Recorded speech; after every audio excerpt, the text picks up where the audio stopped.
ओम शांति। आज हम एक ऐसे टॉपिक में कह सकते हैं गहरा उतरने वाले हैं जो बहुत आध्यात्मिक है, लेकिन हमारी रोज की जिंदगी से सीधे तौर पर जुड़ा हुआ है। हमारे सामने 5 जनवरी 2026 की मुरली के कुछ अंश हैं और इसका जो सार है वो एक बहुत बड़ा सवाल उठाता है। बिल्कुल। कि क्या एक साधारण इंसान अपनी सारी कमियों के साथ सच में देवता बन सकता है? और कैसे बन सकता है? बाबा ने मुरली की पहली ही पंक्ति में कमाल का दावा किया है। वो कहते हैं, मीठे बच्चे बाप की श्रीमत से तुम मनुष्य से देवता बनते हो। गीता का ज्ञान और राजयोग तुम्हें संपूर्ण पावन बना देता है। ये सिर्फ एक अच्छी बात नहीं लगती, ये तो एक पूरा का पूरा ट्रांसफॉर्मेशन प्रोसेस है। तो चलिए आज इसी प्रोसेस को डिकोड करने की कोशिश करते हैं कि होता कैसे है। बिल्कुल। आज की हमारी चर्चा का मकसद मुरली में दिए गए ज्ञान के नक्शे को समझना है। हम ये देखेंगे कि मुरली के अनुसार मनुष्य की आज की हालत क्या है, समय का पहिया वो कैसे घूमता है, और वो कौन सा ज्ञान है जो इस पूरे बदलाव की नींव बनता है। ये सिर्फ जानकारी नहीं, एक तरह से अपनी असली पहचान को फिर से खोजने जैसा है। ठीक है, तो सबसे पहले इसी बड़े आइडिया को पकड़ते हैं, मनुष्य से देवता बनना। मुरली में इसके लिए एक शब्द इस्तेमाल हुआ है, श्रीमत, मतलब श्रेष्ठ मत। हाँ, श्रेष्ठ सलाह। इसे आप एक तरह का आध्यात्मिक जीपीएस समझ सकते हैं। बहुत अच्छा उदाहरण है।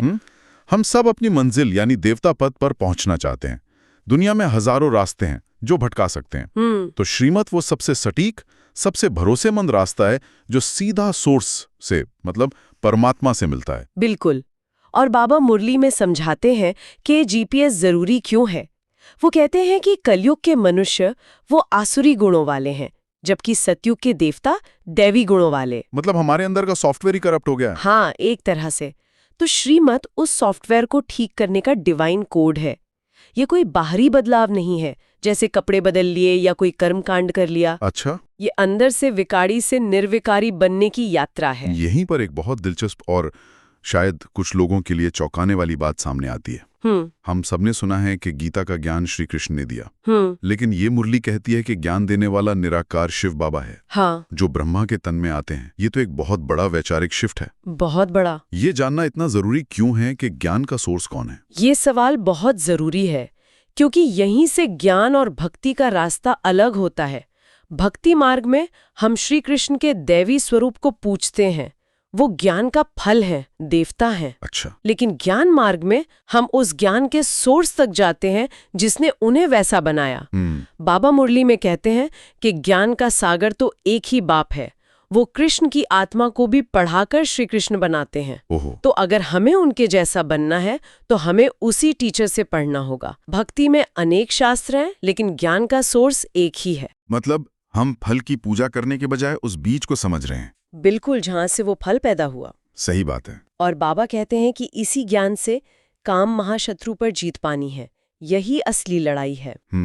जब हम इस सबसे बड़े विकार पर जीत पा लेते हैं तो बाकी विकार अपने आप कमजोर हो जाते हैं। और इसी ज्ञान को मुरली में राजयोग कहा गया है। राजयोग? हाँ, ये वो योग है जो आत्मा को पवित्र बनाकर भविष्य में राज्य का अधिकार दिलाता है। तो ये सिर्फ शांति पाने का तरीका नहीं, ये अपना खोया हुआ स्वराज वापस पाने का तरीका है। तो ये बात समझ में आई कि ज्ञान का सोर्स एक है और वो निराकार है। हाँ। लेकिन इतने बड़े ज्ञान को, मतलब पूरी सृष्टि की कहानी को दिमाग में बिठाना तो बहुत मुश्किल है। क्या मुरली में इसे समझने के लिए कोई विजुअल मेटाफर या कोई तस्वीर दी गई है? दी गई है, और ये शायद मुरली की सबसे शक्तिशाली छवियों में से एक है। वो क्या है? मनुष्य सृष्टि का उल्टा झाड़। 3 मिनट, उल्टा झाड़? ये सुनने में थोड़ा अजीब लगता है। हाँ। आमतौर पर जड़ें नीचे और पत्ते ऊपर होते हैं। इस मेटाफर को उल्टा करने का क्या मतलब है? ये हमारे भौतिकवादी नजरिए को पलटने के लिए है।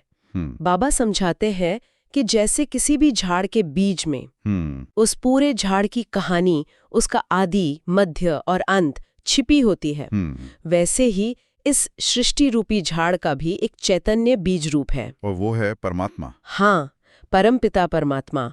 अब ये झाड़ उल्टा इसलिए है क्योंकि इसका बीज, इसका सोर्स ऊपर है, इस दुनिया से परे। अच्छा।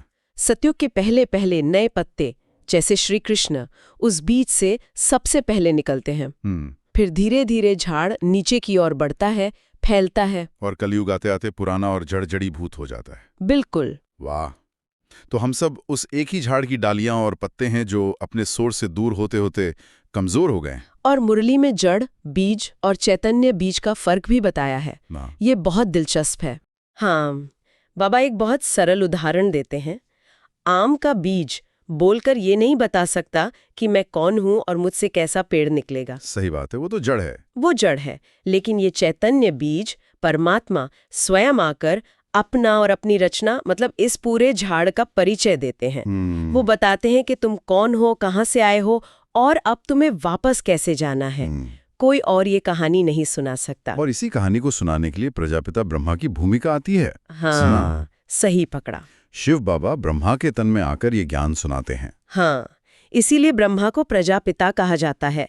मुरली में ज्ञान की नदी ब्रह्मपुत्र का भी एक गहरा आध्यात्मिक अर्थ बताया गया है। लोग पानी की नदी को पूछते हैं, लेकिन बाबा कहते हैं कि असली ब्रह्मपुत्र तो ये ज्ञान की नदी है, जो ज्ञान सागर शिव से निकलकर ब्रह्मा के मुख से बहती है। वाह! ये आत्माओं और परमात्मा का सच्चा संगम है, सच्चा कुंभ का मेला है, जहां आत्माएं ज्ञान स्नान करके पावन बनती हैं। तो ये जो ज्ञान है, ये सिर्फ सुनाया नहीं गया, इसे समझने के लिए चित्रों का भी सहारा लिया गया है। बिल्कुल। मुरली में लक्ष्मी नारायण के चित्रों का जिक्र है। बाबा कहते हैं कि अगर ये चित्र न होते तो बुद्धि में लक्ष्य ही स्पष्ट नहीं होता। सही बात है। भक्ति मार्ग में हम इन चित्रों को नमन करते हैं, उनकी पूजा करते हैं, लेकिन ज्ञान मार्ग में इन चित्रों को देखकर एक नशा चढ़ता है। हाँ, एक प्रेरणा मिलती है कि हमें इनके जैसा बनना है। पुजारी से पूज्य बनने का सफर। बिल्कुल। भक्ति में हम उनसे मांगते हैं, ज्ञान में हम उनके जैसा बनने का पुरुषार्थ करते हैं। लक्ष्य सामने है और रास्ता भी पता है। ये बहुत बड़ा फर्क है।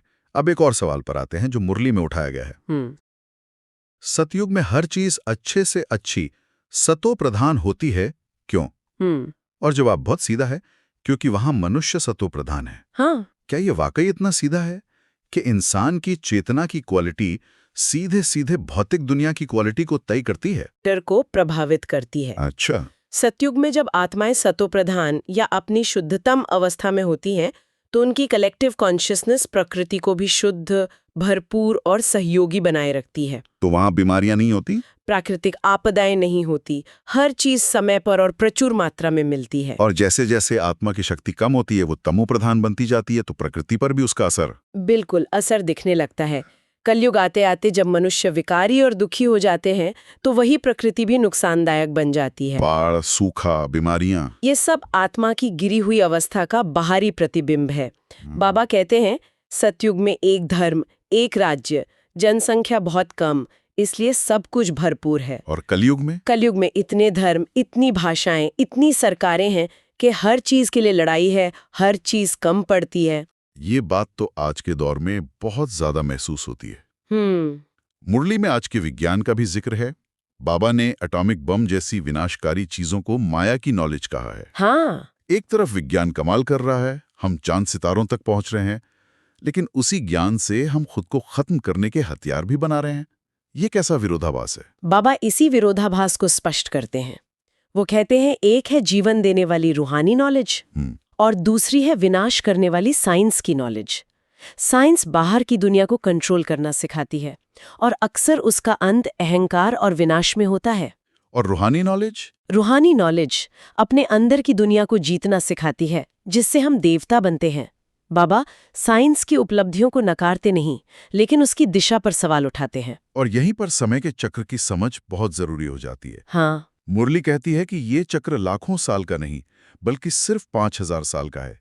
ये सोच ही अपने आप में बहुत कुछ बदल देती है। बहुत कुछ। अगर ब्रह्मांड का इतिहास लाखों करोड़ों साल का नहीं है, बल्कि एक छोटी दोहराई जाने वाली कहानी है, तो इसका हमारी अपनी जिम्मेदारी पर क्या असर पड़ता है? बहुत गहरा असर पड़ता है। लाखों साल की बात इतनी बड़ी है कि हमारी बुद्धि उसे पकड़ ही नहीं सकती। उसमें हमारे अपने कर्मों का कोई हिसाब किताब महसूस नहीं होता। सही। लेकिन जब पता चलता है कि ये सिर्फ 5000 साल का ड्रामा है, जिसमें हर आत्मा अपना 84 जन्मों का पाठ बजाती है, तो हर चीज पर्सनल हो जाती है। मतलब हमारे कर्मों का असर बहुत जल्दी वापस आता है इसी चक्र के अंदर? हाँ, और हमें अपनी पूरी यात्रा याद आ सकती है। तो ये याददाश्त को आसान बनाने के लिए है, ताकि हम अपनी भूमिका को समझ सकें? हाँ, और ये समझने के लिए कि हम अभी इस चक्र में कहाँ खड़े हैं। बाबा कहते हैं हम अभी संगम युग पर हैं। संगम युग। ये कलयुग के अंत और सतयुग की शुरुआत के बीच का छोटा सा सबसे महत्वपूर्ण समय है। अच्छा। यह वो समय है जब बाप खुद आकर हमें सृष्टि के आदि, मध्य और अंत का पूरा रहस्य समझाते हैं। वो हमें बताते हैं कि अब पुरानी दुनिया का विनाश होना है और नई दुनिया की स्थापना हो रही है। मतलब भविष्य स्पष्ट दिखने लगता है। हाँ, जैसे वो हो चुका है। ठीक है।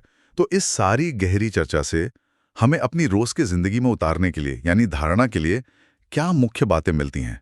मुरली में 2 मुख्य बिंदु दिए हैं।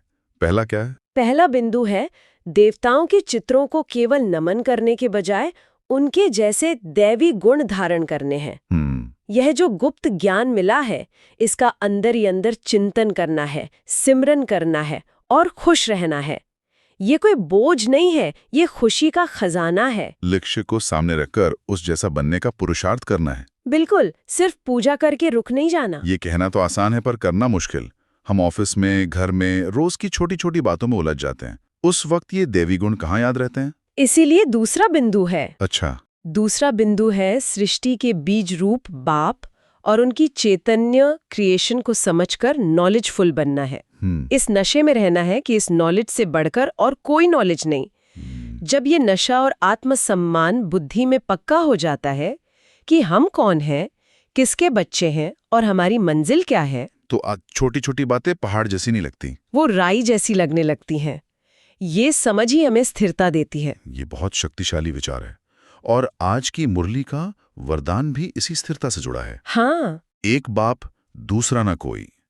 इस पाठ की स्मृति से एक रस स्थिति बनाने वाली श्रेष्ठ आत्मा भाव, इसका असल जिंदगी में क्या मतलब है? इसका मतलब बहुत गहरा और प्रैक्टिकल है। मान लीजिए ऑफिस में किसी ने कुछ कह दिया या घर में कोई तनाव हो गया, मन फौरन भटक जाता है, स्थिति ऊपर नीचे होने लगती है। हाँ, ये तो होता ही है। ये तो होगा ही, लेकिन बाबा कहते हैं उस 1 सेकंड में क्या तुम दुनिया के सारे विस्तार को समेटकर सिर्फ एक बिंदु, एक बाप पर टिक सकते हो? जब बुद्धि में ये अभ्यास पक्का हो जाता है कि मेरा सहारा सिर्फ एक है, तो कोई व्यक्ति, कोई बात, कोई परिस्थिति आपकी मन की शांति को भंग नहीं कर सकती। आपकी स्थिति एक रस बनी रहती है, स्टेबल। यही श्रेष्ठ आत्मा की निशानी है। तो ये एक तरह का आध्यात्मिक इमरजेंसी ब्रेक है। जब गाड़ी फिसलने लगे तो फौरन इस ब्रेक को खींच लो। बिल्कुल, ये सबसे मजबूत कवच है। जब बुद्धि में केवल एक का सहारा हो तो कोई दूसरी बात हिला नहीं सकती। ये अभ्यास ही हमें अंत तक विजयी बनाता है। और अंत में आज का स्लोगन, नॉलेज की शक्ति धारण कर लो तो विघ्न वार करने के बजाय हार खा लेंगे। वाह, मतलब ज्ञान की शक्ति ही सबसे बड़ा हथियार है। बिल्कुल। अगर हम ज्ञान से भरपूर हैं तो मुश्किलें हम पर हमला करने से पहले ही हार मान लेंगी। ये कैसे काम करता है? ये ऐसे काम करता है कि जब आत्मा ज्ञान की शक्ति से भरपूर होती है तो उसके ऑरा में, उसके आभा मंडल में एक शक्ति आ जाती है। अच्छा, माया या विघ्न जो कमजोर आत्माओं को ढूंढते हैं, वो ऐसी शक्तिशाली आत्मा के पास आने से भी डरते हैं। उन्हें पता होता है कि यहाँ हमारा वार नहीं चलेगा। जैसे एक मजबूत किले पर कोई हमला करने की हिम्मत नहीं करता। बिल्कुल। इसलिए बाबा कहते हैं ज्ञान को सिर्फ सुनो नहीं, उसे शक्ति के रूप में धारण करो, उसे अपना कवच और शस्त्र बना लो। तो आज हमने समझा कि कैसे परमात्मा की श्रीमत यानी डिवाइन गाइडेंस पर चलकर राजयोग के अभ्यास से एक साधारण मनुष्य भी अपने मूल दैवी स्वरूप को फिर से पा सकता है। हमने सृष्टि रूपी उल्टे झाड़ के गहरे रहस्य को और 5000 साल के समय के चक्र को भी समझा, जो हमारी जिम्मेदारी को और बढ़ा देता है। बिल्कुल, यह ज्ञान सिर्फ दिलचस्प जानकारी का संग्रह नहीं है, बल्कि यह एक परिवर्तन की यात्रा का निमंत्रण है। या आत्मा को उसकी भूली हुई कहानी, उसका आदि, मध्य और अंत याद दिलाता है ताकि वह फिर से पूज्य बन सके। ये हर आत्मा के हीरो बनने की कहानी है। हाँ। जाते जाते एक विचार सुनने वालों के लिए छोड़ जाते हैं। जरूर। मुरली में एक पंक्ति है कि भारत में खास कन्याओं और माताओं को नमन किया जाता है, पुरुषों को नहीं, क्योंकि ज्ञान पहले माताओं को मिलता है। इस पर सोचिएगा, आध्यात्मिक ज्ञान के प्रवाह के लिए सबसे पहले स्त्री तत्व को ही माध्यम क्यों चुना गया, और विश्व परिवर्तन में आध्यात्मिक अधिकार और ग्रहणशीलता की प्रकृति के बारे में ये क्या संकेत देता है? ओम शांति।